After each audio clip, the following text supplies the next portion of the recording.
Pilunya nasib Tuti semasa hidup sebelum jadi korban pembunuhan, sering diselingkuhi dan di KDRT Yosef.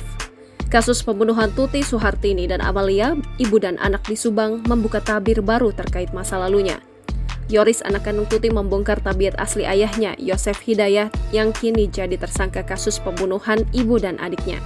Selama hidup bersama Yosef, sang ibu kerap mendapatkan perlakuan tak menyenangkan dari ayahnya. Yoris menuturkan bahwa Yosef kerap selingkuh dan pernah melakukan tindak KDRT terhadap istri sahnya Tuti Suhartini. Padahal menurut Yoris bahwa kehidupan rumah tangga ayah dan ibunya harmonis sebelum adanya orang ketiga. Dulu papa sama mama baik sebelum menikah lagi atau poligami secara siri, kata Yoris dilansir dari YouTube Diskursus.net pada Jumat 27 Oktober 2023 lalu. Rupanya Yosef sempat menikah dengan wanita lain sebelum poligami dengan Mimin yang juga tersangka pembunuhan. Yoris juga menyebut jika Yosef pernah poligami dengan beberapa wanita saat menjalani rumah tangga dengan Tuti. Saat itu, kata Yoris, sang ayah menikah lagi di saat dirinya masih kecil. Emang dia itu sebelumnya pernah menikah, bukan sama Bu Mimin. Pas sama mamah waktu saya masih kecil, dia nikah lagi tapi dengan orang berbeda, tutur Yoris. Bahkan dari pernikahan itu, Yosef memiliki seorang anak. Hingga akhirnya, Yosef kemudian bercerai dengan istrinya, selain Tuti kemudian bertemu Mimin.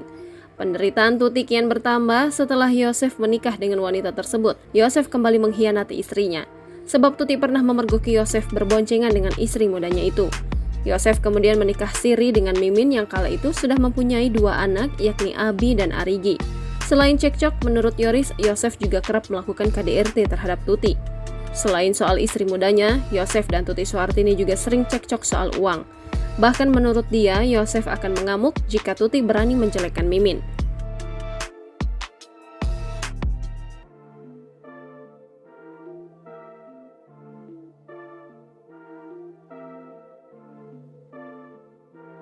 Download Tribun X sekarang, menghadirkan lokal menjadi Indonesia.